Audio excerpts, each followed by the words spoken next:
Muy buenas tardes, ¿cómo están? Gracias por venir hoy viernes 3 de la tarde a esta conversación que va a estar muy sabrosa. Bueno, vamos a hablar hoy de empresas y organizaciones por el bienestar común. Y queremos arrancar esta conversada haciendo algo cotidiano que se nos olvida hacer y es respirar. C'est respirer. Entonces, vamos a pegarnos una respiradita On va corta, respirer un petit pero peu sabrosa y con una técnica chiquita que avec une se la van a llevar petite ya technique. primer regalo de la tarde porque los otros regalos van a estar aquí en esta conversación. Entonces, los invito a cerrar los ojos. Cerremos los ojos un segundito. Que uno en un teatro casi nunca cierra los ojos porque viene a ver algo. Vamos a mirar para adentro un segundito. Sientan una sonrisa del corazón en esa cerrada de los ojos. Sientan que están sonriendo del corazón. Vamos a respirar un minuto inhalando por la nariz y exhalando por la boca como si fuera un pico de un colibrí. Entonces cada uno, cuando exhale, vamos a inhalar en 4, 1, 2, 3, 4. Y cuando exhalemos 1, 2, 3, 4, 5, 6, 7, 8. Así sacando la boca como si fuera un colibrí. Entonces, arranquemos inhalando, 1, 2, 3, 4, y exhalando como si fuera un colibrí, 8, 1, 2, 3, 4, 5, 6, 7, 8. Inhalen, exhalen, vayan sintiendo que vamos entrando en presencia, que ese colibrí está ahí volando y sintiendo esta conexión para esta conversación de hoy en esta tarde de viernes. Otra inhalación, 1, 2, 3, 4, exhalamos 1, 2, 3, 4, 5, 6, 7, 8. Vamos conectando, soltando, sonriendo del corazón, esa sonrisa del corazón que nos va tocando a todos. Y hacemos una última respiración, inhalando 4 y exhalando 8, sacando así la boca. No mire para atrás porque cree que van a tirar un pico. Nos conectamos aquí y arrancamos con esta conversación. Entonces, lo primero es darles la bienvenida, darles las gracias, pero sobre todo a las personas que hoy nos acompañan acá en esta conversación, personas maravillosas que vinieron de muchas partes del mundo, pero esta red y este tejido, como lo decía ahorita Esperanza, es casi que un micelio que se va conectando por todos lados y vamos vibrando en esa misma armonía. Teníamos unas presentaciones de las que hacemos siempre, que hemos estudiado, que hemos hecho, pero muy poco de qué somos nos presentan en estos paneles. Y quisimos tener esta conversación como en la sala de la casa, como si estuviéramos un grupo de amigos que simplemente vamos a decir quiénes somos hoy en esta tarde de viernes. Entonces, arrancamos presentándonos. Esperanza. Bueno, ¿está bien? Sí. Mi nombre es Esperanza Martínez. Mi padre me puso ese nombre y creo que con eso me marcó para ser ecologista. Básicamente soy ecologista. Estudié Derecho y estudié Biología, primero Biología y después el Derecho. Y estaba pensando qué es lo que más me identifica aparte de ser ecologista. Y creo que es que me gusta el huerto, me gustan las plantas y me gustan mis hijos. Y ahora mi nueva nieta. Gracias, Esperanza. Marín, o como me dijiste que te dijera, Marina, ¿cierto? Más fácil aquí ya en tierras antioqueñas. Marín, contanos de vos. Bonjour. Buenas tardes, voy a hablar en francés, entonces van a necesitar sus audífonos.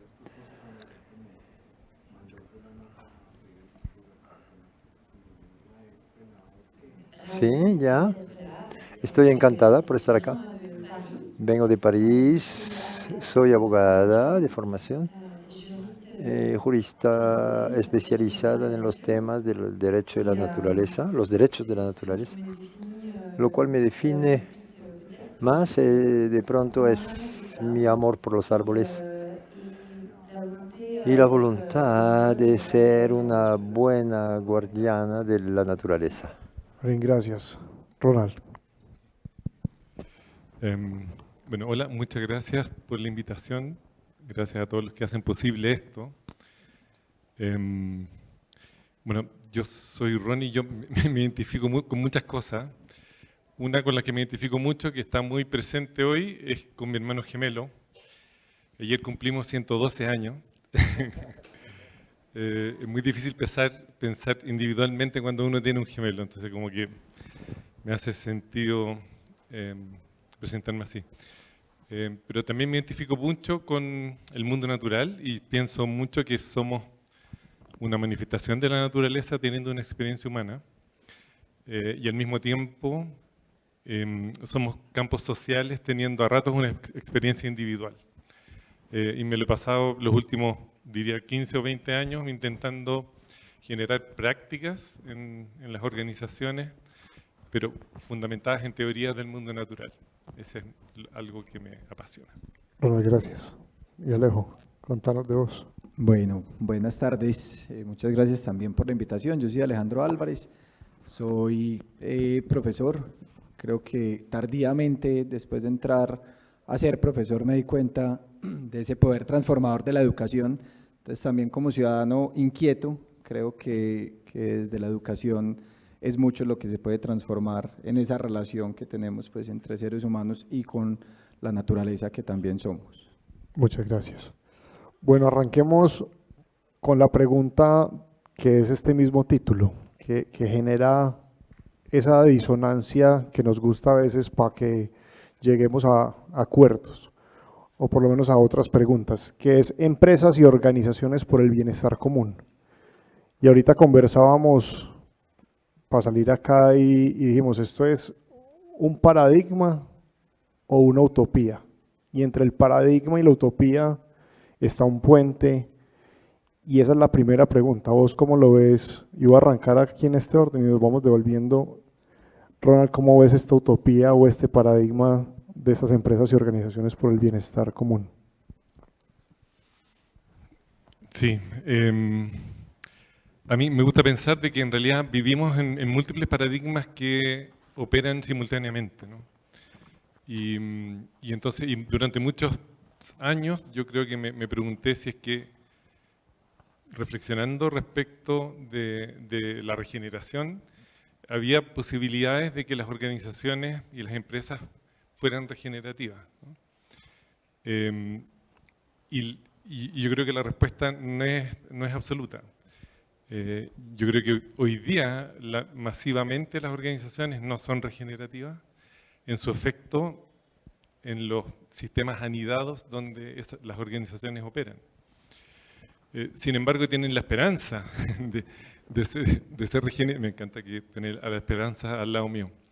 Pero tengo la esperanza de que tienen la posibilidad de generar un camino regenerativo y fundamentado mucho en estas múltiples escalas de bienestar, ¿no? No solamente pensar el bienestar hacia el interior de la organización, sino que cómo podemos hacer para ampliar el alcance de consideración, entendiendo el bienestar hacia el exterior de las organizaciones en todos los sistemas anidados donde ellas operan, ¿no? Y eso involucra hasta la biosfera.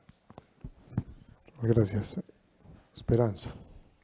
Bueno, con tu pregunta y con tus comentarios, me hacen siempre ruido y yo he aprendido mucho en este evento, pero he aprendido confrontándome algunas premisas que ya con las que vengo un poco por defecto, ¿no?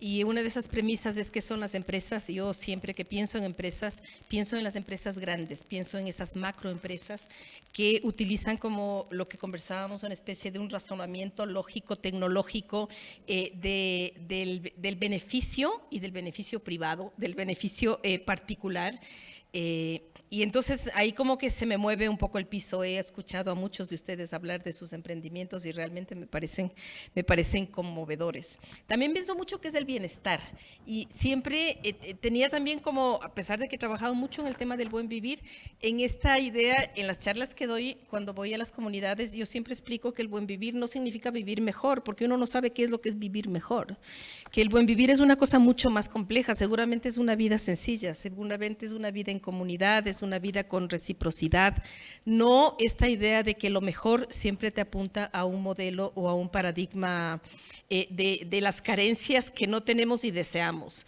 Y el problema del deseo es que la seducción la tenemos todo el tiempo entre la televisión, entre el modelo de que nuestros mismos padres quieren empujarnos para que nos vayamos apartando de las cosas que seguramente cuando éramos niños queríamos hacer y vayamos proyectándonos de manera distinta, ¿no?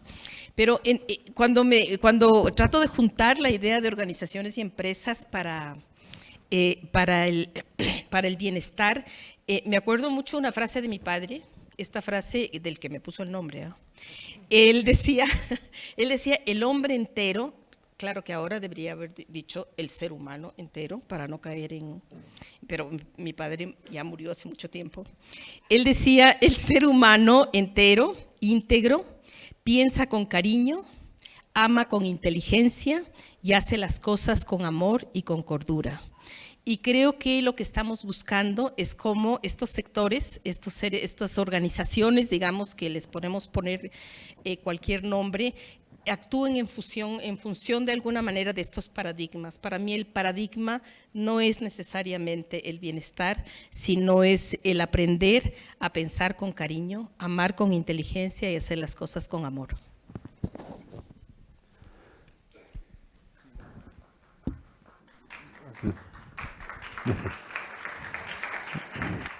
Maureen.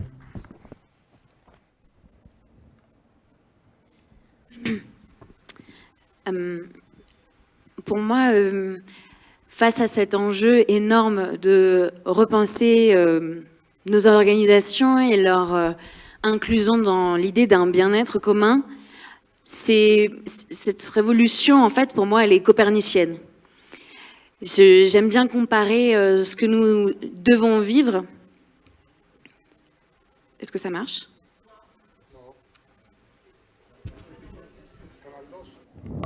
¿Ahora? ¿Ahora sí?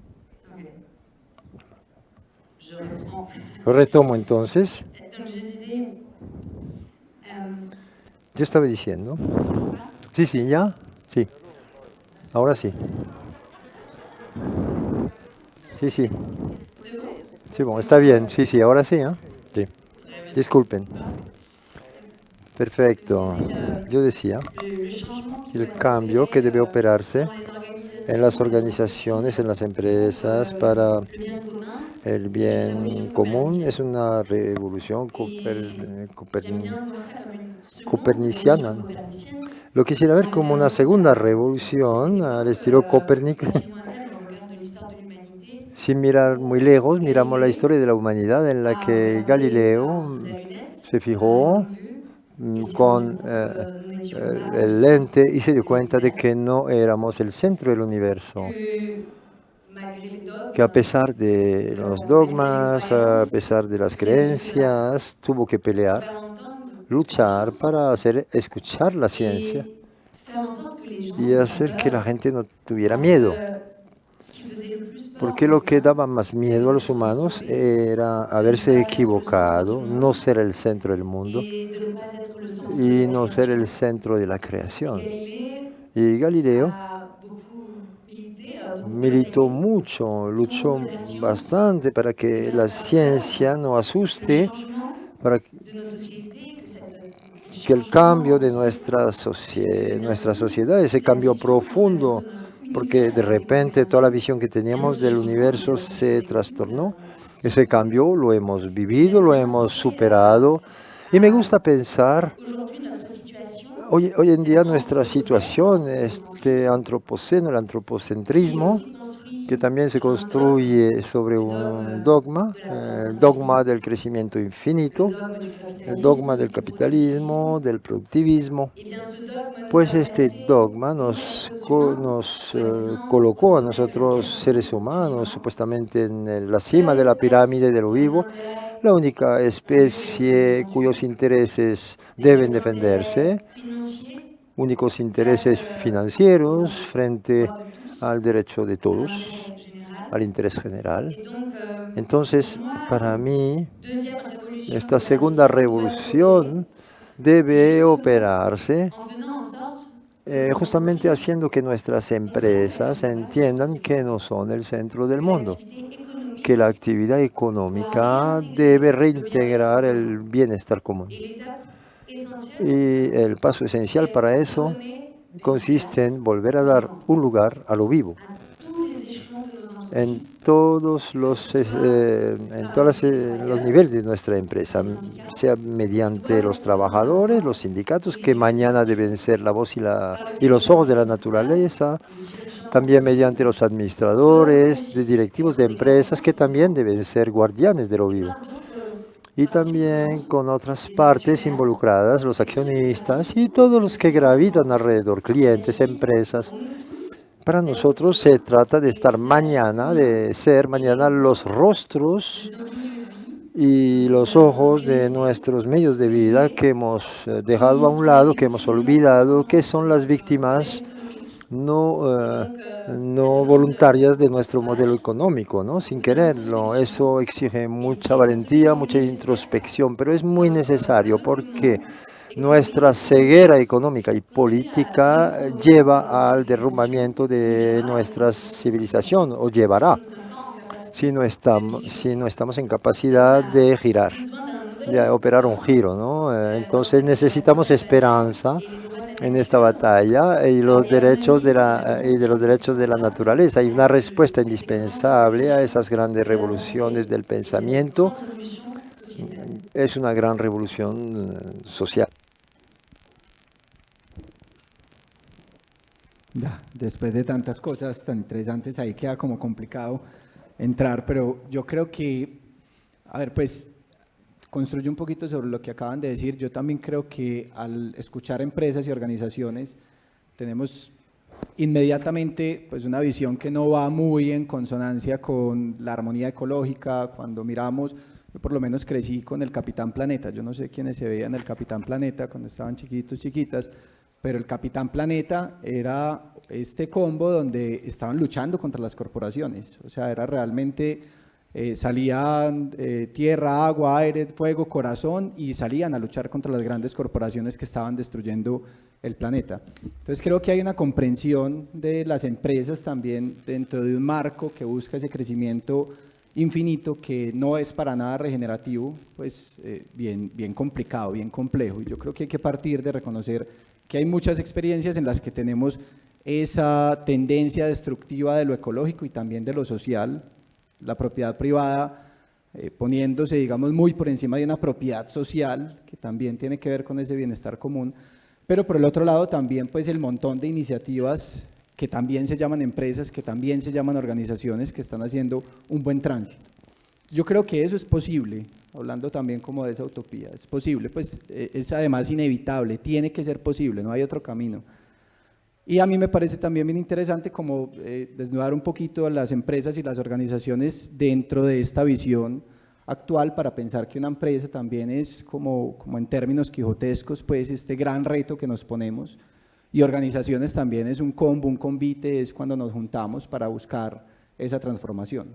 Entonces yo creo que son necesarios, para no repetir mucho, grandes cambios, muy profundos cambios de paradigma, pero que tenemos herramientas también para llegar allá y para entender que ese bienestar común es un bienestar entre seres humanos y también con el resto de la naturaleza que somos. El bienestar común no puede excluir a nada, es un asunto también, eso comunitario, es un asunto de justicia, creo, en lo más esencial.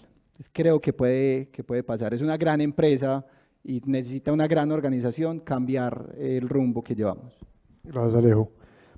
En Confama nos gusta la utopía, pensar como lo dice Galeano, que la utopía es el horizonte y si uno camina 10 pasos, el horizonte se mueve otros 10 pasos y esos 10 pasos se vuelven y se mueven y se vuelven y se mueven. Entonces, para eso nos sirve la utopía, para caminar. Y el paradigma nos sirve para abrazarlo. Abrazamos con amor el paradigma para tener estas conversaciones como las que tenemos hoy. Y quiero arrancar esta parte con el multiverso que nos ha hablado, o el pluriverso, porque aquí la idea es que reaccionemos con el verso de cada uno a las preguntas. Entonces, voy a arrancar con cómo empezó esta conversación, con Esperanza. Ay, yo pensaba pedirte que seamos desordenados y arranques conmigo, pero así no me tocaba. La vida se va tejiendo, ¿no? Esperanza, ve. Entonces, arranquemos pues con vos, ya que me dijiste. El activismo, y vos lo representas muy bien con todo lo que has hecho y lo que haces todos los días, también se está repensando y reinventando, ¿cierto? Y es parte clave de mirarnos para que las polarizaciones se vuelvan polaridad y la polaridad nos sirva para construir. Vos tenés dentro de esos múltiples problemas que ves, uno que a mí me gusta que se llama el calentamiento social. En el mundo del calentamiento global, este social y las empresas como fractales de lo que es la sociedad, cómo vivir ese calentamiento social al interior para que haya conversación, haya activismo respetuoso y que genere conversación y construcción, tejido y puente. Se me ocurren tantas cosas para contestar, pero voy a empezar por la última que dijiste, el activismo respetuoso. Yo creo que debemos respetarnos entre todos y respetar lo humano, pero también le creo un poco a la irreverencia y creo que la forma del activismo suele tener el lenguaje de la irreverencia, el lenguaje de la provocación, porque muchas veces si no nos sentimos confrontados o provocados no reaccionamos, los temas suelen asumirse como que fueran verdades absolutas y por eso un poco conversaba yo sobre el tema del activismo, del calentamiento social, porque ahora ya hablamos y pensamos que el único problema en el planeta o el más grave es el calentamiento global. Yo creo que es un problema muy grave, pero creo que no es el único y además en la escala nuestra, en la escala de nosotros, países latinoamericanos o países del sur del mundo, el calentamiento climático que tiene esta imagen de los veranos intensos en España y de los termómetros elevados en Norteamérica y la gente que no puede caminar en las calles, ese no es el calentamiento global que nosotros sufrimos. El que nosotros sufrimos son las inundaciones, son los deslaves, son las enfermedades, son los animalitos. Ahora en las zonas más altas empiezan a haber culebras porque como ha subido el nivel de temperatura, sube la presencia de unos animalitos que abajo iban muy bien y que arriba ya nos generan no solo miedo, sino peligro. Entonces, la idea es que nos replanteemos algunos de estos temas y que no los asumamos un poco así como en off. Y en ese sentido, el juntar el calentamiento, el pensar que el calentamiento no solo no es lo que creemos que es, sino que lo vivimos directamente en nuestros cuerpos y en nuestros tiempos actuales, también es social y en ese social nos afecta durísimo porque el calentamiento social está hecho no solo de las guerras fatales que vivimos ahora en el mundo, sino del empobrecimiento, de los desplazamientos internos, por ejemplo, en el caso de Colombia, o de las diásporas de migrantes que hay, no sé cuánto migran los colombianos, pero los ecuatorianos migran, o sea, tenemos un porcentaje altísimo de población que está tratando de migrar hacia los países del norte y todo esto es una respuesta a lo mal que está el mundo y lo mal que está el mundo. Mucha gente en esta idea de no asumir las palabras como ya dichas, mucha gente lo atribuye y lo califica como el antropoceno. Y yo siempre me defiendo con lo que tú nos comentabas, porque el antropoceno también está hecho de uguas, de guaraníes, de indígenas de la Guajira, de todos ustedes, que estoy segura que no son ustedes los que están provocando el calentamiento global, aunque alguna cuota harán. Seguramente alguno tiene más de un carro, pero en todo caso no está a esa escala el problema. Por eso yo prefiero siempre hablar del capitaloceno y ahí vuelvo a hacer un link con las empresas, porque cuando hablo del capitaloceno y pienso esta cultura anclada en el capital, en donde las relaciones ya no son persona, persona, persona, mundo, mundo, mundo, sino que es el capital por encima de todo. eso es el capitaloceno, eso es lo que está destruyendo el planeta. Y creo que ahí tenemos que hacernos como, digamos, como perdonarnos y recuperar la esperanza, porque nosotros los seres humanos estamos tratando de entrar en esta otra dinámica y estamos tratando de comunicarnos de mejor manera, de ser parte de la naturaleza, de dialogar más con los mundos vegetales, con los mundos animales y sobre todo con los mundos comunitarios. Este cuento de que vivir en la ciudad individuales, en un condominio y no conocer al vecino, ya está superándose lentamente. Todavía no conocemos al vecino, pero se está creando como una dinámica que creo que es súper importante. Entonces, o sea, yo creo que hay muchas cosas, muchos pasos que se están dando y creo que el activismo hace eso. Y el activismo es provocador. El activismo debe ser respetuoso de la vida, sin duda, pero el activismo debe provocarnos, debe darnos estos sacudones, no sé, yo pienso que todo está hecho de estas pequeñas provocaciones, hasta el amor está hecho de esas pequeñas provocaciones y de esas sorpresas que nos damos, que si todo asumimos como muy plano, no funciona, ¿no? Entonces creo que efectivamente está ocurriendo en el mundo una reinvención del activismo. Cuando yo empecé a ser activista, que es cuando yo tenía 15 años, siempre digo que yo desde los 15 años voy a todos los 1 de mayo y a todas las marchas, porque mi activismo empezó siendo muy social. Muy en función del empobrecimiento, en función de los mundos indígenas, de los trabajadores. Y yo soy parte de una reinvención que está siendo general en el activismo, que es el de entender que la naturaleza ahora ya está en el centro de los activismos, que para las mujeres la naturaleza es central, para los trabajadores es central, para los campesinos no se diga, y para los indígenas. O sea, si la naturaleza es su propia condición de vida. Entonces, creo que hay un proceso de reinvento en forma y en contenido. En forma, porque es respetuoso y porque nos activamos, y como siempre se dice, o sea, nosotros tenemos hay una cosa en derecho que es antipática, pero a mí me gusta usarla, que en derecho se habla siempre del hacer y el no hacer.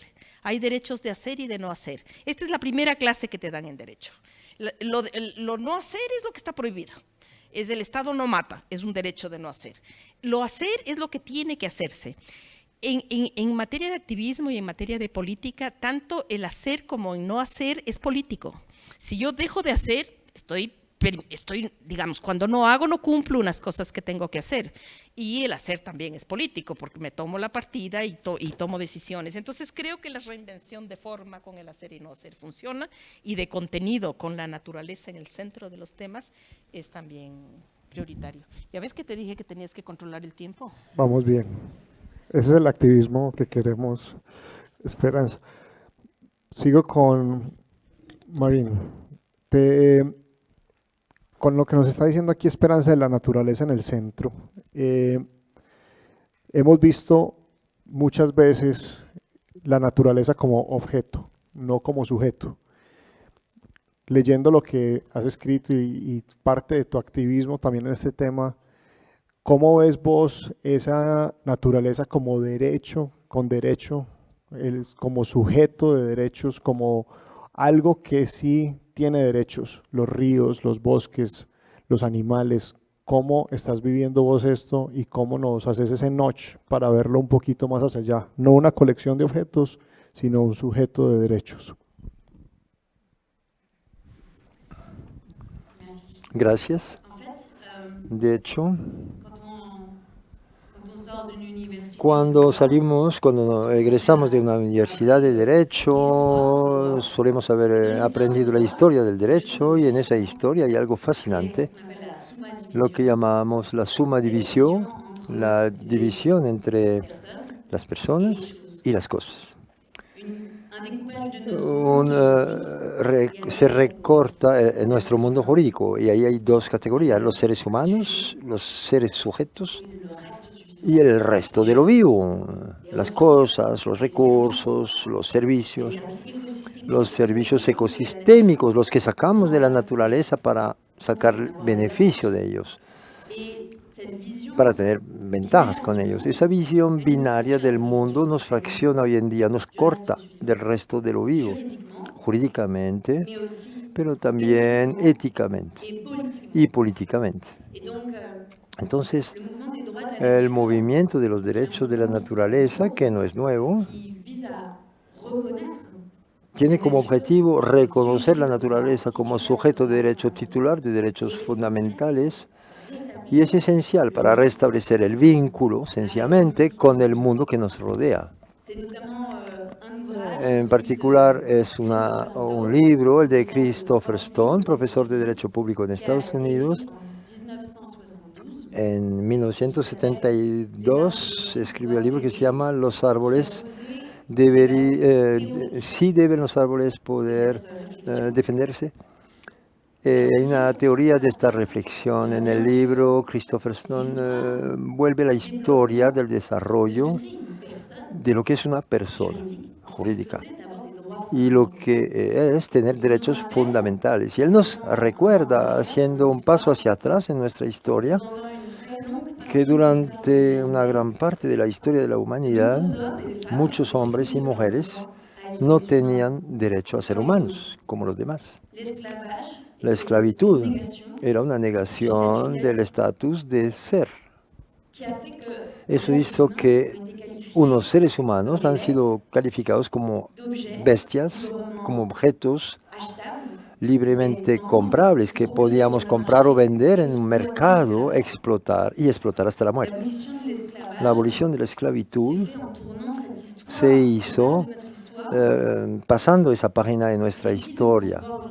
Es difícil concebir hoy en día volver hacia atrás. No lo deseamos, incluso nadie quiere volver hacia atrás. Porque esa idea se volvió ya insoportable. Christopher Stone también vuelve a mencionar la historia del derecho de las mujeres. Durante una gran parte de la historia de la humanidad nos consideraron a las mujeres como sujetos inferiores, tan inferiores que necesitábamos tutores legales. Durante mucho tiempo la mujer estaba bajo la tutela de su padre o de su esposo, sin derechos esenciales como los derechos políticos, económicos o el derecho de disponer de su propio cuerpo. Y otra vez, ¿por qué razón? Por razones utilitaristas. Se utilizaron los esclavos para construir un modelo económico masivamente colonialista. Utilizamos el cuerpo de las mujeres como objeto de regeneración de nuestras poblaciones, como herramienta de procreación. Y fuera de esta finalidad de procreación, la mujer no tenía intereses sociales, no tenía su lugar en la sociedad. Y Christopher Stone, planteando esa pregunta fundamental de quién en nuestra sociedad es una persona, abre el campo de los posibles diciendo, pero mañana, después de haber pasado todas esas barreras psicológicas que nos impedían pensar los demás como sujetos, de pronto sería tiempo ya de considerar la naturaleza y todos esos seres extraordinarios que poblan el mundo con nosotros como sujetos para que entren a nuestra sociedad, verdaderos sujetos, para que entremos con ellos y podamos construir empresas, organizaciones, ciudades que sean compatibles y que cohabitan con las necesidades de esos otros seres vivos, a los cuales negamos cualquier forma de existencia social. Entonces, es un mensaje político muy fuerte, en particular en el contexto de crisis ecológica que vivimos hoy en día. Entonces, Christopher Stone habla 50 años antes. Entonces, para mí, 50 años después de Christopher Stone y con el auge del movimiento mundial por los derechos de la naturaleza, yo recuerdo, porque no sé si todos lo saben acá, pero el movimiento funcionó en Ecuador en el 2008 con la reescritura de la Constitución ecuatoriana, pero en Colombia ya tenemos muchas jurisprudencias en Colombia sobre el río Atrato, sobre la selva amazónica, jurisprudencias que han sido autorizadas, posibles gracias a la valentía del juez colombiano. Y para que vean hasta qué punto eso me inspira en Colombia, yo trabajo en Guayana Francesa sobre un río que vive lo mismo que el río Atrato, se llama el río Maroní, que es el río fronterizo entre el Surinam y Guayana. Ese río también se muere por las actividades extractivas mineras, la minería. Y lo que ocurrió en Colombia es que en febrero habíamos reunido organizaciones autóctonas, organizaciones de protección ambiental, y hemos dado al juez la posibilidad de decir, Colombia lo hizo, hagámoslo en Francia. Reconozcamos los derechos del río Maroní, hagamos que el río tiene derecho a la salud, que los pueblos que viven en el río Maroní tienen derecho también a ser protegidos de los impactos y de las actividades mineras. Eso para decir hasta qué punto es importante lo que pasa acá, ¿no? Y quería aprovechar para decir que lo que pasa en Colombia lo vemos en el resto del mundo y seguimos lo que pasa acá. Nos inspiramos también de esto para trabajar a diario con mi asociación. Entonces estoy muy feliz por estar aquí con ustedes, obviamente, y para mí eso es este bien común, esa protección, esa transformación de nuestras organizaciones, pasan por esos ejemplos inspiradores, esas personas que se comprometen y esas nuevas herramientas que creamos juntos y con las cuales podemos comulgar para hacer que una sociedad tome un giro y salga de este capitaloceno, de esta relación a la predación de la naturaleza y volver a construir una relación pacífica, perenne, serena con la naturaleza, con la que podríamos plantear vínculos de empatía y amor con seres que no se parecen a nosotros, obviamente, pero que tienen alas, de pronto hojas, de pronto tienen bronquias, pero que tienen derecho de vivir aquí en el planeta con nosotros y que hemos invisibilizado o ignorado durante demasiado tiempo. Ya es tiempo de acogerlos, recibirlos en nuestra comunidad viva. Bueno, sigo por aquí en esta conversación con lo que nos estás diciendo de vida. Y hay algo que me ha gustado mucho, Ronald, del tema del metabolismo, porque el metabolismo, pues todos somos metabolismo y todos estamos en un proceso o de destrucción o de rehabilitación o de regeneración de alguna forma, y más ahora que ha crecido un poquito la conciencia de la alimentación, de la respiración, de todo esto. Y quiero irme al paralelo del metabolismo del cuerpo humano con el metabolismo de la empresa, que a mí me gustó mucho y no había visto esa metáfora que me pareció espectacular. ¿Cómo ves vos hoy el metabolismo en las empresas? ¿Cuál es esa dinámica y cómo regenerar, rehabilitar, cómo prender esa chispa para que entre el anabólico, el oxígeno y todo esto que tenemos adentro se transforme? ¿Tenemos tiempo? Primero decir que me encantaría clonar a la Marín en todos los continentes. ¿Sí o qué?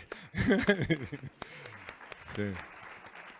Bueno, clonar esperanzas también y Alejandro, sin duda. Sí, así como nos hacemos la pregunta de cómo ponemos la naturaleza en el centro, una pregunta fundamental es cómo ponemos la vida al centro en las organizaciones. Siendo que todos los días las organizaciones generan muerte, generamos muerte. A mí me encanta el romanticismo de la gente que trabajamos mucho en inteligencia colectiva. Pero últimamente me encanta hablar de la estupidez colectiva, estupidez en el sentido, como lo decía Aristóteles, ¿no? Como alguien que crea un mal, aún creándose un mal a uno mismo, ¿sí? Entonces, desde esa perspectiva, yo digo, bueno, ¿cómo reconocemos eso, ese camino, e intentamos traer la vida posible y ponerla al centro de nuestras acciones y organizaciones? Bueno, y a propósito de eso, durante muchos años he estado como intentando observar patrones y procesos en el mundo natural, en esta idea de crear prácticas fundamentadas en teorías del mundo natural y poder experimentar eso en organizaciones. Y lo que hemos ido descubriendo es que hay tres patrones fundamentales en el mundo natural que son probablemente los más visibles y los más profundos, que son la creatividad, la polaridad y el ritmo. La creatividad en el mundo natural se expresa desde los procesos cosmogénicos, ¿no es cierto?, con alta concentración de energía, luego una liberación muy grande de esa energía, luego un proceso de transfiguración y un proceso de aumento de la diversidad y de la complejidad. Ayer hablaban de ocio. El ocio es justamente esa suspensión de la concentración que es clave para el entendimiento humano. Entonces, si llevamos el patrón de la creatividad a patrones cognitivos humanos, vemos que todo el patrón del conocer, así como el proceso de vivir está íntimamente relacionado con el proceso de conocer, dentro del conocer y los cambios en el conocer son los que generan aprendizaje. O sea, el patrón de la creatividad está masivamente expresado en el mundo social, en la creación de aprendizaje. O sea, una de las grandes preguntas que nos hacemos cuando trabajamos con organizaciones, como parte de este metabolismo fundamental hacia el interior de la organización, es cómo las organizaciones aprenden lo más en tiempo real posible y ese aprendizaje se distribuye en las organizaciones. Lo segundo, y el segundo como elemento más quizás central, es este patrón de la polaridad. La polaridad en el mundo natural está expresado, pero masivamente, ¿no es cierto? Luz, sombra, sequedad, humedad, claro, oscuro, etcétera. O sea, miles de cosas, alto, bajo. O sea, lo vemos en múltiples niveles de escala también, ¿no? Entonces, la gran pregunta, bueno, es cómo llevamos esta idea de la polaridad a los campos sociales, organizacionales. Y cuando hay polaridad, hay normalmente múltiples perspectivas respecto de un mismo fenómeno. Y eso en los campos sociales implica tensiones. Entonces, el patrón de la polaridad implica ojalá una estrategia de gestión de tensiones y ojalá que esa gestión de tensiones sea temprana. Entonces, este es como segundo patrón, ¿no? Y el tercero, el patrón del ritmo, también muy manifestado en el mundo natural. A mí siempre me río cuando la primera vez que fui a Ecuador, a hablar con un amigo, me dijo, ¿de dónde viene? Bueno, vengo de un invierno chileno tremendo, ¿no? Allá las estaciones son muy marcadas. Entonces le pregunté, bueno, ¿y cómo se viven las estaciones acá? Y me dijo, bueno, acá tenemos 2 estaciones. Entonces yo les dije, invierno y verano. No, húmedo y seco. Los ritmos están manifestados de maneras muy diversas en los distintos contextos. Y entonces, cuando trabajamos con organizaciones, uno de los grandes temas, ¿no?, es cómo se expresa el patrón del ritmo en la vida organizacional. Hablábamos antes con Esperanza y yo le preguntaba a Esperanza cómo se vive el patrón del ritmo en el activismo, ¿no? Porque yo conozco muchos activistas que viven muy cansados y muy estresados. Y Esperanza me respondía, bueno, sí, pero siempre estamos entrenados para tener una sonrisa al final, para que se vea ese espíritu, ¿no?, que va hacia afuera. Lo cual también implica, hay una gran relación entre la resiliencia y el humor, ¿no? Sin humor es bien difícil sostener. Entonces, bueno, estas 3 patrones, ¿no es cierto?, creatividad, polaridad y ritmo, manifestados en organizaciones, pero en todo escala, ¿no?, incluso en familias, en comunidades, son una de las claves para sostener vitalidad, integridad, salud y belleza mínimas viables para poder operar. Gracias, Ronald. Mencionabas el tema de inteligencia artificial, que es parte de los temas de moda que estamos hablando en todos lados, y eso es de afuera, la inteligencia emocional, la conciencia artificial, todos estos temas que están pasando afuera, pero parte de este bienestar también, y gran parte es de adentro, porque si no estamos bien adentro, pues va a ser muy difícil encontrar el bienestar afuera. Y hoy con Alejandro, que está en ese mundo de la educación, y alguien me decía que si logramos encontrar la fuerza del amor, es como si descubriéramos el fuego por segunda vez. Y esa sí es la tecnología que va a transformar la vida. Vos, ¿cómo ves que la educación, la inteligencia artificial se están transformando para llevar un mensaje de regeneración? Pues a ver, con el tema como del amor, ¿cierto?, como fuerza también en la educación, yo creo que estamos muy atrás, estamos muy quedados. O sea, la educación es algo normalmente muy enfocado en lo cognitivo, ¿cierto? O sea, nos enfocamos en la cabeza. La educación es llegar a aprender un montón de técnicas, de datos, de vainas que te tienen que decir, que te van a valorar en un parcial y a partir de eso respondes. Modelos educativos, digamos, ya esto tampoco es nuevo, desde hace mucho tiempo hablan más, aprendemos como la cabeza, el corazón y las manos. O sea, hay un dominio cognitivo, pero hay un dominio socioemocional y hay un dominio actitudinal o conductual y aprendemos a través de todo eso. Somos mucho más complejas que simplemente aprendernos unos datos.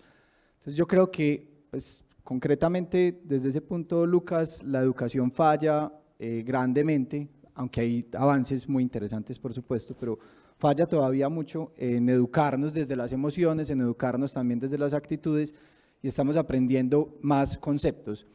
Pero yo voy a dar un paso atrás también como para hablar, que yo decía que también, pues, tardíamente me di cuenta del poder que hay en mi rol de educador, porque yo creo que se nos olvida que la educación es un proceso de formación, más de autoformación, uno se da forma solito, solita, pero de formación uno lo tenemos como sinónimo, ¿cierto? Educación, formación, y entendemos que es más o menos lo mismo.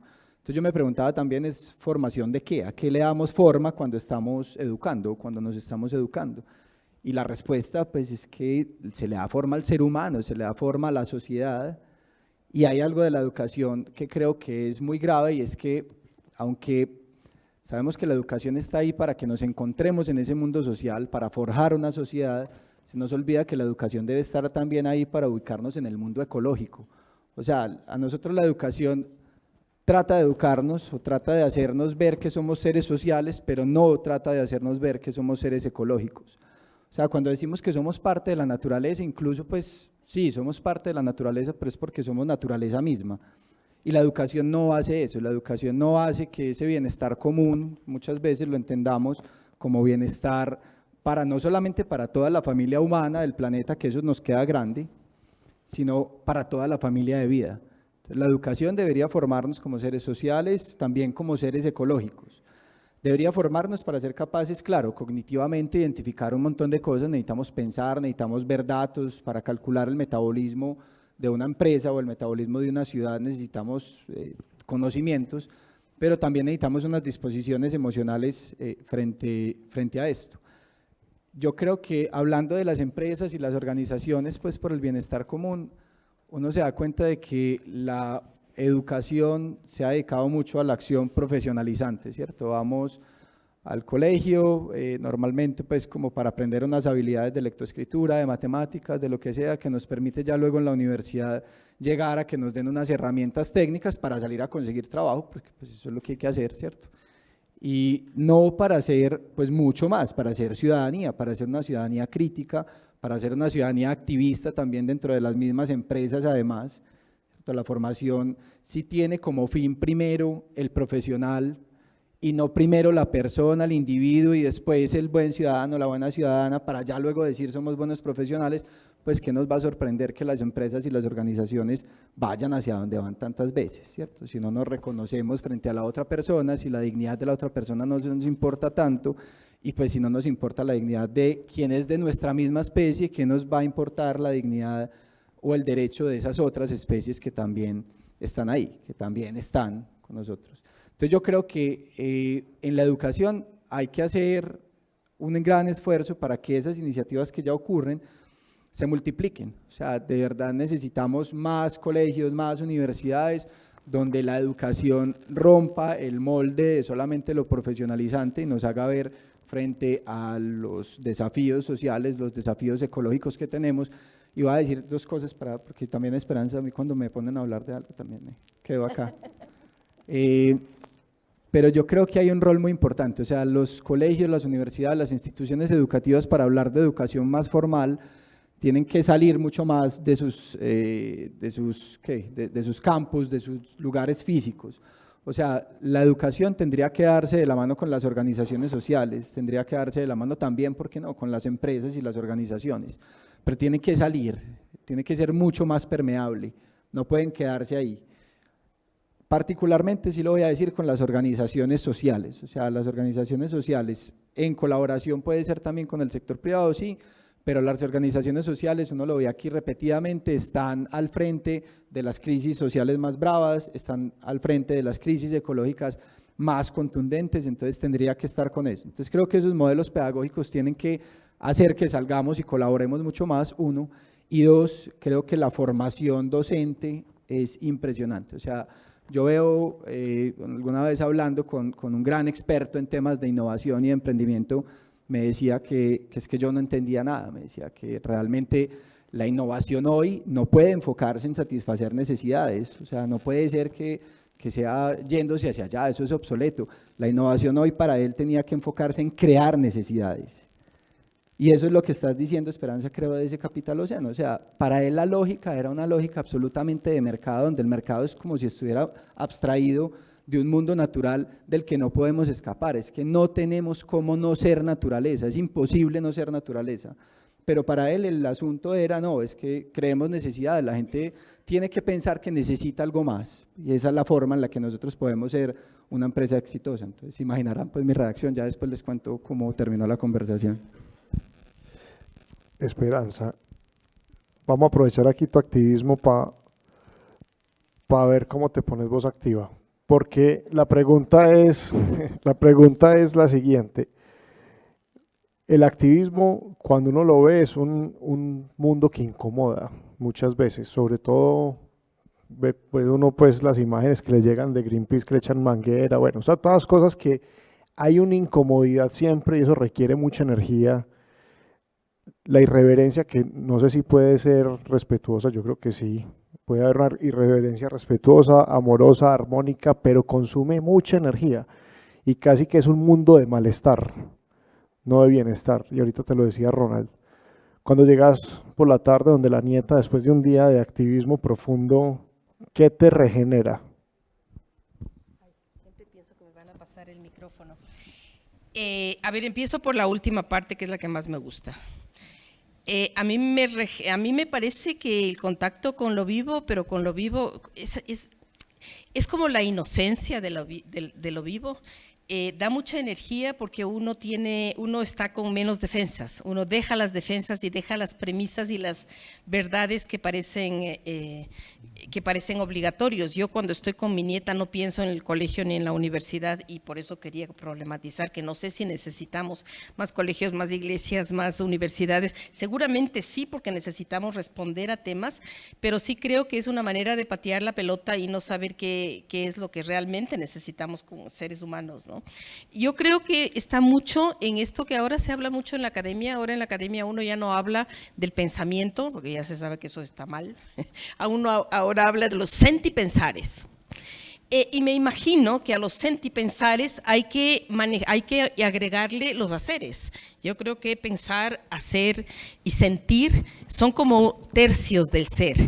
Y creo que el encuentro con esa integralidad es como muy importante y ver qué papel juegas allí, ¿no? No quiero ser fundamentalista diciendo que no queremos escuelas, pero ahora yo enfrento un proceso con un pueblo que es un pueblo casi no contactado, que es el caso del Yasuní, y no estoy segura si quiero que entren las escuelas allá porque me da pánico de saber cómo entra un escenario que de todas maneras tiene por fuerza que tener una cierta rigurosidad y responder a unas premisas que no parten de la diversidad, que no parten de la interculturalidad y que parten de unas historias también trágicas. Las historias de los profesores en general son trágicas. Hay algunos que son más sensibles y demás, pero hay otros, digamos, que tienen razón de odiar el aparato educativo y hasta de que los niños les caigan un poco mal.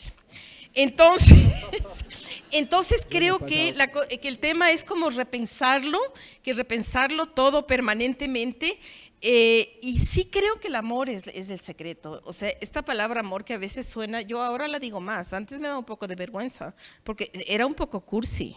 Yo en el fondo siempre he pensado que lo que tenemos que hacer es leer más poesía. Y en el fondo he pensado que todo ser humano debería estar cercano a la música, debería tener un arte de magia, debería saber pintar un cuadro, debería tener un espacio chiquito para sembrar plantas, mejor si tiene un espacio un poquito más grande.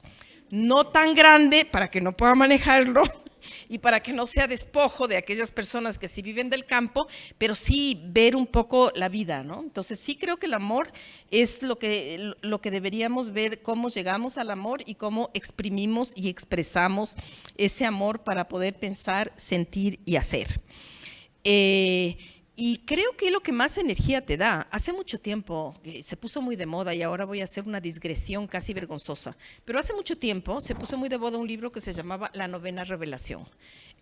No les recomiendo, no necesariamente léanlo, era muy interesante porque te hablaba de cómo cuando uno está agotado, uno tiende a robar energía. Y entonces era muy interesante porque te decía las estrategias para robar energía. Y la estrategia del intimidador era un carajazo y todos los demás ahí quietitos, el otro cogía la energía. Muy utilizado por el esquema del padre, del jefe, de la autoridad. El intimidador, pero también estaba la estrategia del pobre de mí, que era, ¡ay, he pasado pésimo, no he dormido toda la noche! Muy común en las madres y en las mujeres, ¿cómo me hace sufrir? Y el pobre se queda hecho mierda y la energía. Y la estrategia del interrogador, suelen ser también las mujeres, ¿de dónde vienes? ¿Por qué estás sonriéndote tanto? Y llegas tan tarde. O sea, el que te acorrala y finalmente era la del ausente. Esto es una maravilla. La del ausente es la mejor estrategia. Me hago el bravo y me voy. Y no sé, estoy deprimido, o estoy triste, o necesito tiempo para pensar. Eran estrategias para robarle la energía a otro. Y en este libro, La Gracia, es que te decía que no hace falta ser tan mezquino y robar la energía al otro, que el contacto con la naturaleza, el salir y ver la flor, el ver una nube, la forma de la nube, ver la sonrisa de mi nieta, es lo que te da suficiente energía como para poder seguir. Entonces, ¿qué te da la energía? No solo el activismo, porque en el activismo yo creo que la pregunta es porque tú sí ves que las personas activistas solemos ser un poco intensas porque nos estamos jugando el futuro de la humanidad todos los días, pero creo que es un mal que lo tenemos todos, que ese sentido de estrés que por mayores causas o causas más chiquitas o sobrevivencias más difíciles o exigencias más marcadas por razones psicológicas, te meten en una dinámica de ansiedad y de estrés. El secreto es no robarle energía al otro, porque casi siempre se roba la energía al que está más cerca y al que se le quiere, porque nos entrega la energía más dispuestamente, es más fácil. Pero sí, la naturaleza te contribuye mucho a esto. Y en mi caso, yo sí quiero confesar que no solo es la naturaleza, para mí las comunidades que viven en comunidad y que tienen esta manera de, a pesar de que la vida sea tan dura, todavía reírse y ver otros lugares también te dan mucha energía, porque te encuentras que no todas las cosas están en el mismo lugar de prioridad de la que pueden estar cuando vienes de la ciudad o cuando tienes un régimen como muy instrumental en tu vida, o cuando le apostaste solo a desarrollar una parte de tu vida que puede ser la cabeza o que pueden ser las manos. Muchas gracias, Esperanza. Ronald, ahorita hablamos de metabolismo y de pronto en la metáfora seguirla metiendo donde el corazón es el propósito en esas organizaciones. Lo hemos hablado desde el amor. Irnos para el pedacito del líder. ¿Cómo juega el líder en la organización y para ese bienestar, cómo juega?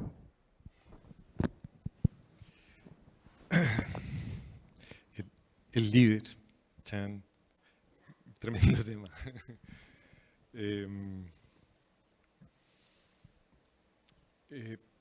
Yo creo que bueno, de hecho, yo diría que los estilos de liderazgo son uno de los dolores más grandes de las organizaciones. Y las escuelas de liderazgo en general, como que en un momento se separaron en dos, ¿no? Una era la escuela del comportamiento, otra era la escuela de las capacidades. Y yo creo que necesitamos ambas. Pero más que un tipo específico de capacidades, yo creo que hay una capacidad que es muy central y que hemos estado como viendo como muy necesaria, que es la capacidad de entender los contextos. Como en un mundo de volatilidad, complejidad, ambigüedad en aumento, de velocidad de cambio en aumento, vemos que esa capacidad es central, porque en función del contexto es el líder que emerge, ¿no? Si hay un contexto ordenado, el líder puede delegar; si hay un contexto más complicado, el líder puede analizar o abrirse a una expertise, ¿no?, de alguien más. Pero si hay un entorno complejo, el líder tiene que distribuir, experimentar y ver cómo adaptarse a lo que sigue, ¿no? Y si hay un contexto caótico, el líder tiene que actuar, ¿no? Entonces, la temática del liderazgo es un súper tema. Pero si pudiéramos llevar la temática del liderazgo a como la acción, al sentir, pensar con hacer del mundo organizacional, es bien interesante cómo hablamos, por ejemplo, de triple impacto o de organizaciones con sustentabilidad, ¿no? Pero aquí quisiera como solo enmarcar esto en una escala un poco más grande, que es que el mundo convencional y las organizaciones convencionales, que son la gran mayoría, vive en un cuadrante muy técnico, asociado a procesos muy degenerativos y asociado a alto uso de recursos, tanto renovables como no renovables. Y por ahí por el año 80 el mundo como que empezó a entender de que hay un tema con los recursos y entonces mejoró un poco la efectividad. Y luego apareció todo el mundo de la sustentabilidad y llevamos, no sé, 60 años de sustentabilidad y hoy día estamos peor que hace 60 años. Entonces la gran pregunta es, bueno, ¿es suficiente el liderazgo organizacional con una mirada de sustentabilidad? Y yo creo que no es suficiente dado el estado de sobrecarga y colapso que vemos todos los días, ¿no? Hoy día en la mañana leí una noticia donde entrevistaron a los científicos del IPCC, ¿no?, del Panel Intergubernamental de Cambio Climático. Y respondieron la encuesta 308, o sea, un 50% bastante alto la respuesta. Y la encuesta era de percepción, y la percepción de los mismos científicos es que están súper agotados porque no sacan nada con las recomendaciones que dan, porque no hay voluntad política para poder hacer los cambios. Entonces estamos en una situación con esta mirada de sustentabilidad que a lo más que aspira es a la suma cero, que no es suficiente. Y entonces la gran pregunta es ¿qué hay más allá de la sustentabilidad como nosotros la conocemos? Porque la descripción de sustentabilidad es bastante más bonita, bastante más poética. Bueno, y aparecen entonces como toda esta mirada regenerativa, restaurativa y regenerativa, que es muy difícil de que se pueda realizar si no realizamos realmente transformaciones profundas. Y eso a nivel organizacional implica cuestionarse los propósitos. A todo esto, los ecosistemas evolucionan muchas veces por mutación genética, y la mutación genética organizacional implica una resignificación de los propósitos organizacionales, ojalá hacia lugares más regenerativos de largo plazo. Entonces, es muy interesante cómo poder entender de que para caminar más allá de la sustentabilidad como la conocemos, es necesario abrirse a paradigmas que son distintos. Por eso la transformación no es fácil, porque el paradigma de hacer menos daño o de hacer daño de suma cero ya no es suficiente. O sea, ¿cómo nos abrimos a liderazgos organizacionales y a maneras de estar, a paradigmas que caminen hacia sectores de hacer el bien, es decir, de poder reparar, de restaurar? Y volviendo, y probablemente, y aquí retomando un poco lo que estaba diciendo Esperanza, del amor, ¿no? Hay dos estrategias muy fundamentales en el ser humano para reinventarse y para transformarse: el amor y el dolor. Y el amor probablemente, cuando el amor te regala un proceso de transfiguración, de reparación y de reconciliación, en particular con el mundo natural y con el otro. Y el dolor, cuando el dolor de cambiar es menor que el dolor de permanecer igual. Y yo creo que lamentablemente estamos llegando a ese límite de empezar a cambiar cuando ya nos sostenemos más ese dolor. Entonces, nada, ¿cuál es la relación entre procesos de transformación profunda y estrategias de miradas de largo plazo más regenerativas? Yo creo que ahí hay una conversación muy grande que hay que tener. Ronald, gracias. Marín,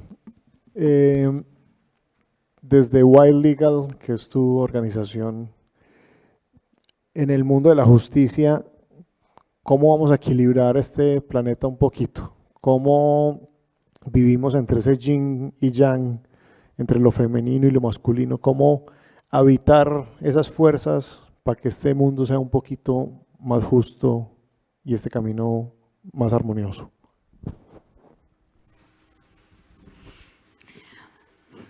Pour vous expliquer, Ustedes, nuestra organización One Legal existe porque es una ONG. Como ya lo he explicado, yo llegué allí de una manera indirecta cuando yo realizaba mis estudios de Derecho y creía que el Derecho daba unas herramientas suficientes para lograr muchas realizaciones, como David le ganó a Gobert, los activistas les pueden ganar a las multinacionales, y en una gran palabra, y a los gentiles y a las personas malas, y pensamos que vamos a ganar. Finalmente me convencí que no era así. Yo tuve mi diploma de abogada y tuve que comprometerme mucho más con diferentes organizaciones ambientales. Cuando tuve mi diploma, envié cartas pidiendo entrevistas para optar a puestos donde pudiera trabajar. Iba a algunas oficinas de abogados en París, les enviaba mi hoja de vida, iba a las entrevistas para ser escogida y era una catástrofe. Les contaré el detalle de la última entrevista que yo tuve de mi vida buscando empleo. Yo estaba enfrente de dos personas que tenían 2 o 3 años más que yo. Y ellos tomaron mi hoja de vida, se miraron entre ellos, me miraron a mí y me dijeron: señorita, usted no ha comprendido que usted está aquí con los malos, está aquí con la gente desagradable. Fue a partir de ese momento cuando yo comprendí que el derecho sobre el ambiente escrito hoy en día no está ahí para proteger la naturaleza. Está globalmente establecido para proteger los intereses de los industriales y de aquellos que deben defender los intereses de los financistas. Y de golpe, yo como abogada y como persona que quería proteger el ambiente, me di ampliamente cuenta que no tenía nada que hacer en esa oficina de abogados. ¿Para qué 8 años de abogados para llegar a esa situación tan frustrante? Pensé que había que cambiar muchas cosas en el derecho. Me fui a trabajar a la Guyana Francesa y allá había un gran proyecto de minas de oro, y ese gran proyecto en medio de la selva amazónica sobre un territorio autóctono. Me dije, bueno, este es el constante, es siempre el mismo escenario. Y me dije, voy a intentar de comprender dentro del derecho autóctono, del derecho de costumbre, cómo se hace para que ese derecho autóctono sea preservado y conserve la relación de equilibrio entre las actividades humanas y las necesidades de recurrir a la naturaleza. ¿Por qué son ellos válidos de ese derecho de costumbre? Porque han analizado esa cosmografía que les ha permitido vivir de esa manera. Comencé a comparar nuestro derecho, nuestros mecanismos intelectuales, y ganamos contra ese proyecto Montaña de Oro. Lo hicimos fracasar gracias a la movilización de los autóctonos, los científicos y las ONGs ambientales, pero no gracias al derecho clásico. Otros años más tarde logramos hacer cambiar el derecho convencional, y en el Código Minero francés hicimos incluir el término protección del ambiente. Eso me parece muy loco porque todavía en el siglo XXI no teníamos el término medio ambiente en el Código Minero. más que es la actividad más destructiva de los medios naturales.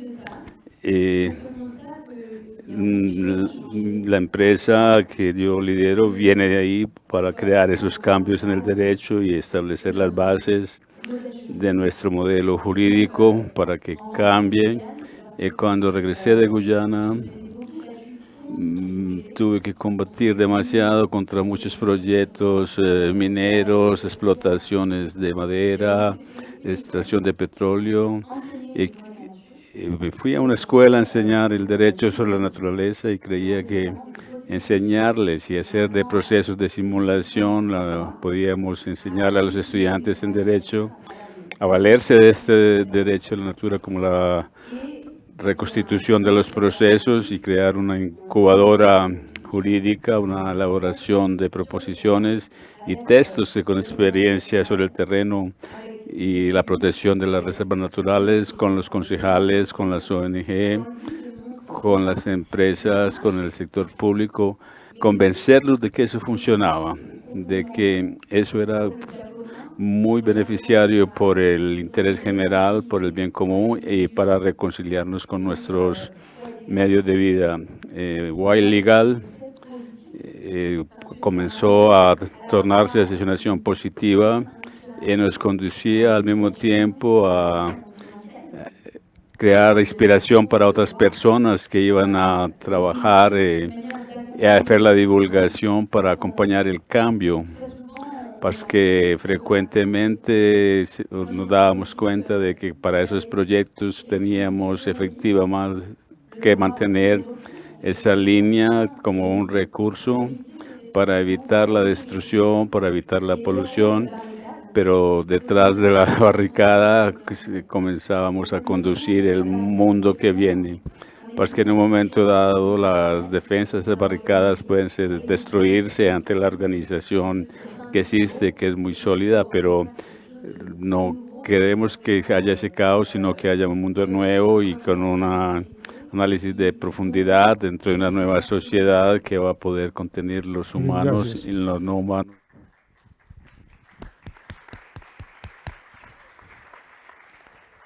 Alejo, vamos cerrando aquí que se nos va acabando el tiempo. En tiempo el televisión es Vamos de aquí para otro lado. corto a seguir, no, ya esto hay que seguirlo allí con otros medios de lucha. Entonces, danos una clave para ese tejido regenerativo entre la educación, la empresa, el Estado, que vos estés viendo cómo tejer esto, cómo le ponemos los nuditos que son para juntarnos y no para separarnos. Así. Siguiente pregunta. No, Tengo otras. no, mentiras. A ver, rápido, yo quiero decir una cosa también con respecto a esto de la educación formal, ¿cierto? La educación oficial, y yo creo que parte del secreto es también sacarlo de ahí. Yo he estado hablando al respecto de eso, es a lo que he estado también cercano, pero yo creo que el secreto también, Lucas, es ver que la educación y la formación continúa siempre.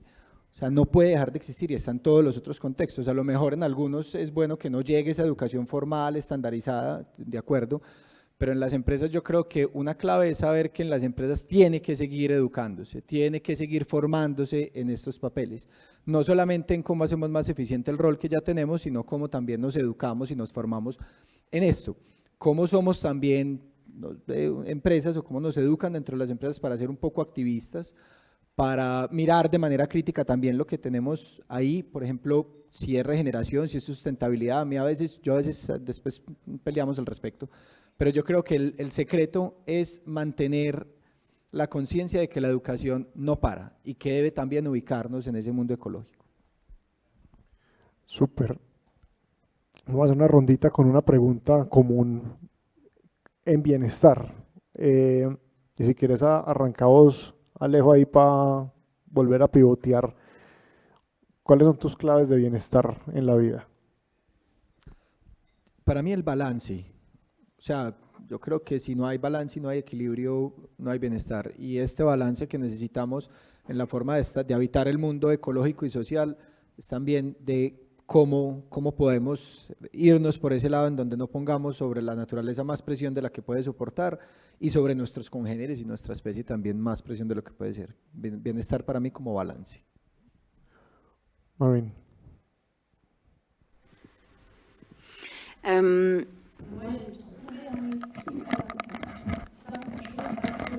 Yo encontré un equilibrio 5 días por semana. Soy abogada de la naturaleza y trato de sembrar semillas en mi cabeza, en la cabeza, perdón, de la gente, y el fin de semana siembro árboles.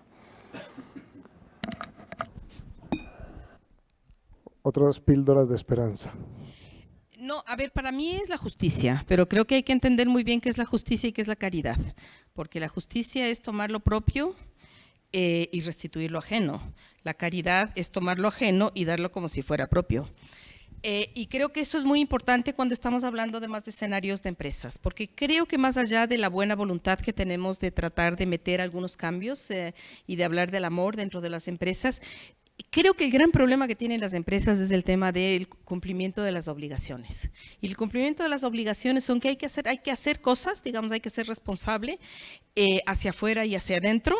Y además yo quería solamente terminar diciendo, porque si no me voy a arrepentir, que estas cosas que hay que hacer son obligatorias, porque lo que hacen normalmente las empresas es inventarse una serie de estándares voluntarios que suelen ser muy bonitos y poéticos, pero que normalmente eluden algunas obligaciones reales. Y las obligaciones reales tienen que ver con trabajar responsablemente con los vecinos, con los equipos internos, con las mujeres, con los tiempos de los trabajadores, con todo el ciclo de vida de los productos que se utilizan, sabiendo qué se promueve en el mercado, es decir, de todo. Entonces el mío es la justicia.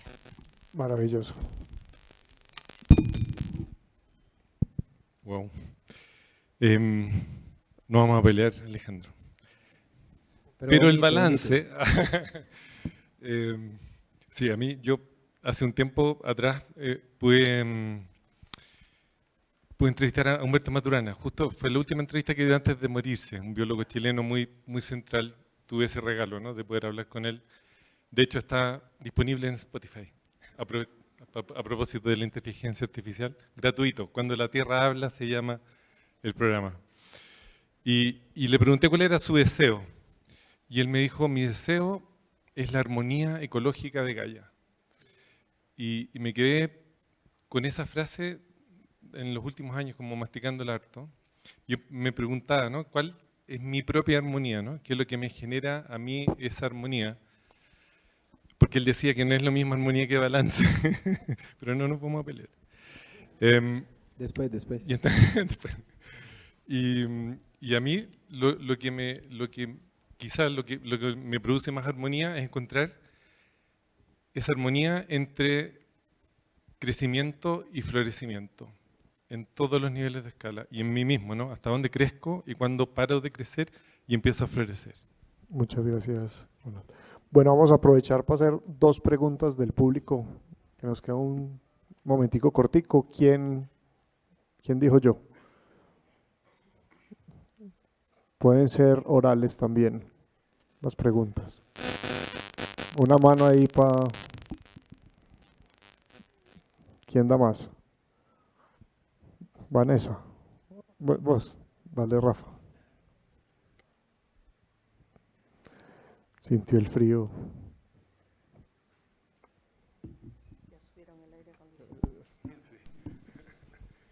Hola.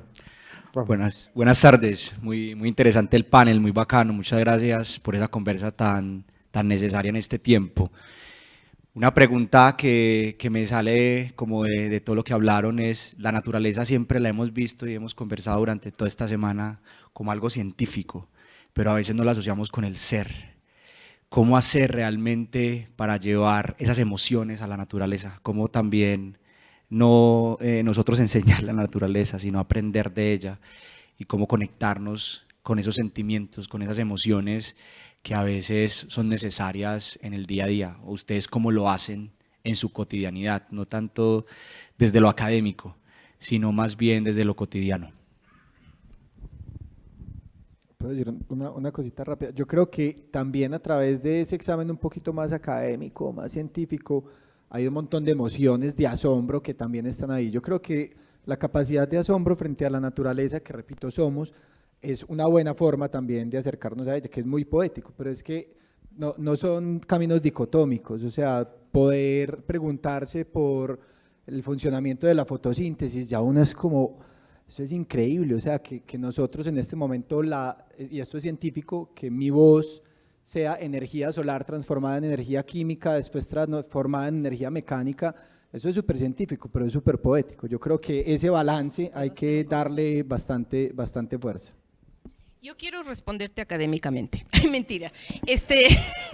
No, a ver, yo trabajé en la Asamblea Constituyente del Ecuador cuando salieron los derechos de la naturaleza y estas eran muchas de las discusiones que teníamos, cómo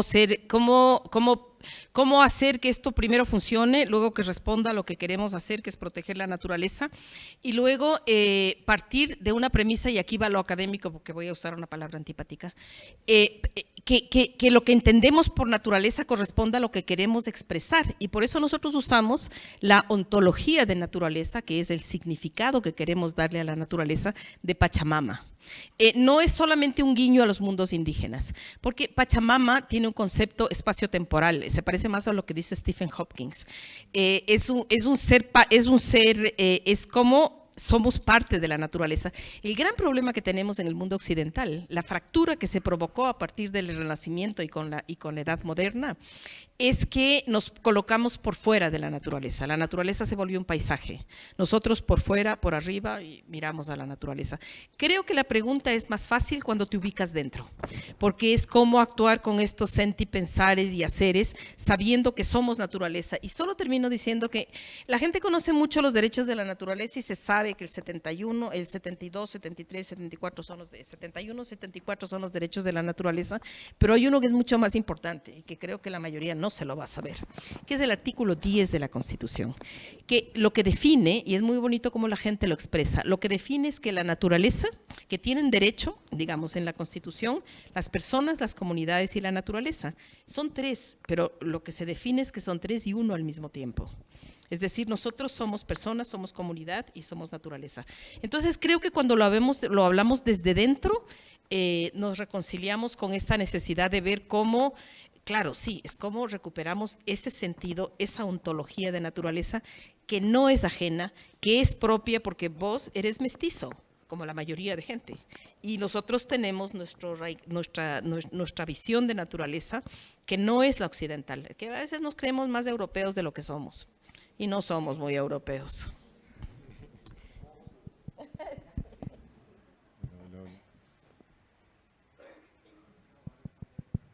Hola. Sí. Aprovechando el envión. Sí, yo creo que, a propósito, otra entrevista le dice a Jairo Restrepo, y le pregunté a Jairo, cuando la Tierra habla, ¿qué te dice? Entonces él me respondió, a mí no me dice nada, la naturaleza no habla, la naturaleza se expresa.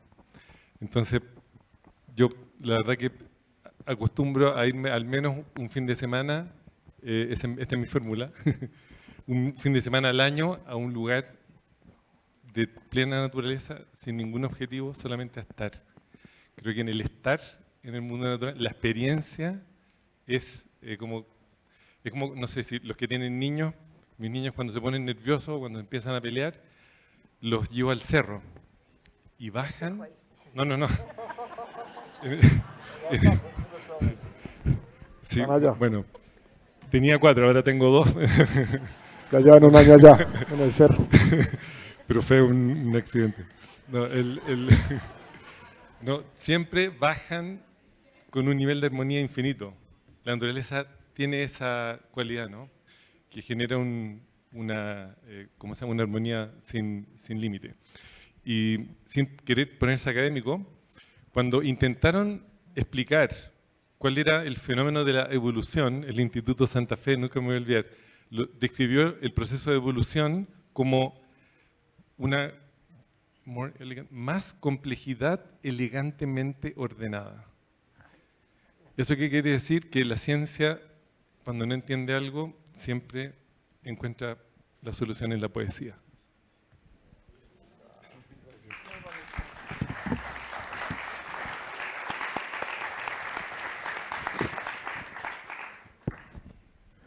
Maureen.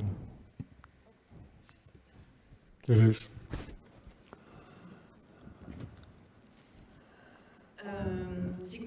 Es complicado porque para mí es conectándose con las luchas que aprendemos a sentir ese vínculo intrínseco con la naturaleza. Mientras somos observadores de lo que ocurre, tenemos muy poquitos vínculos con lo que nos rodea, finalmente. Yo luché mucho en Guayana Francesa para tumbar, ¿no?, esa imagen, pero ahora dentro de mí yo lo siento. Cuando la selva está mal, el bosque está mal, siento el dolor. Cuando se corta un árbol, yo oigo cómo la selva amazónica sufre por nuestras actividades. Y ese vínculo profundo nació porque aprendí a entender el bosque, a conocerlo y sobre todo vi de qué éramos capaces. Entonces, para mí, la barrera llega a caerse cuando nos comprometemos. Y mientras seguimos siendo espectadores, es muy difícil estar en capacidad de sentir lo que ocurre. Pero cuando pasamos esa frontera, se podría llamar activismo, pero para mí es sencillamente ser comprometido. Es como si pagáramos el arriendo por el planeta en el que vivimos. El pagador incumplido es el que mira, el que no hace nada cuando todo se está derrumbando. Incluso son los que van a robar en la nevera de los demás, cuando ellos no pagan ya arriendo y además comen lo que debería quedar para los demás. Y nosotros estamos vaciando la nevera de la naturaleza, pensando que todo eso nos pertenece. Para mí, entonces, este asunto debe estar en capacidad de desarrollar una empatía con todos los seres vivos que nos rodean, estar en capacidad de sentir cuando un árbol sufre, estar en capacidad de sentir cuando sufre un animal y decir, yo me comprometo, yo no puedo quedarme aquí quieto sin hacer nada. Y solo es una pregunta, preguntarse, es mi responsabilidad, es mi papel. Y no conformarse con mirar o incluso voltear la cara para mirar. Bien, gracias. Bueno, desde este mambiadero, de este lugar de la palabra, donde hemos compartido la palabra en un mundo tan diverso como este, donde cada uno, si ustedes miran, viene de otro lado, de otro país, de otro mundo, son más las cosas que nos unen, son más las cosas que nos conectan cuando ponemos la vida en el centro, el amor en el centro, cuando tejemos puentes y cuando nos vemos y nos reconocemos como seres humanos que estamos aquí para trascender a través de lo que hacemos, sentimos y pensamos. Entonces, gracias a cada uno de ustedes por esta conversación de esta tarde, que para mí ha sido maravillosa. Mil gracias a ustedes por ponernos cuidado, disfrutar y aprender con nosotros. Mil y mil gracias y sigan con la que sigue.